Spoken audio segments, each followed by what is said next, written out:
क्या आपने कभी किसी भूखे किसान की खामोश पुकार सुनी है? मैं आपको धर्मपुर गांव के एक किसान रामू के बारे में बताता हूँ। रामू बहुत मेहनत करता था, खेतों में पसीना बहाता था और दिल का बहुत सच्चा था। लेकिन हर साल उसकी किस्मत बारिश और एक ऐसे बाजार से जुड़ी थी जिसे वह कभी कंट्रोल नहीं कर सकता था। उसके पास कभी 4 एकड़ जमीन थी जिसमें वह गेहूं, चना और चावल उगाता था।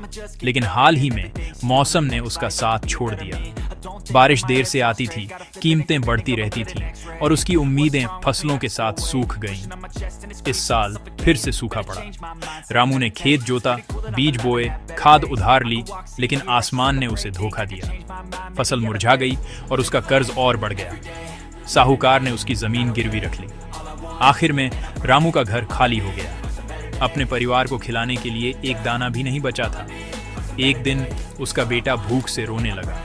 उसकी पत्नी ने फुसफुसाकर कहा, अब तो सिर्फ भगवान ही मदद कर सकते हैं। रामू के पास कहने के लिए कुछ नहीं था।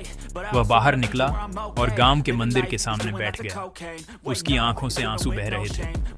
तभी शहर से आए एक सोशल वर्कर की नजर उस पर पड़ी। रामू की कहानी सुनने के बाद उसने मदद की। मदद एक छोटे ट्रैक्टर, एक सरकारी योजना और एक किसान समूह में शामिल होने के अवसर के रूप में आई। कुछ महीनों बाद उम्मीद लौट आई। बारिश हुई, रामू की फसलें अच्छी हुईं और धीरे धीरे उसने अपना कर्ज चुका दिया। उसे अपनी जमीन वापस मिल गई। उसने अपने बेटे को स्कूल भेजा और उसे एक नया मकसद मिला, दूसरे किसानों को उनके बुरे वक्त में मदद करना।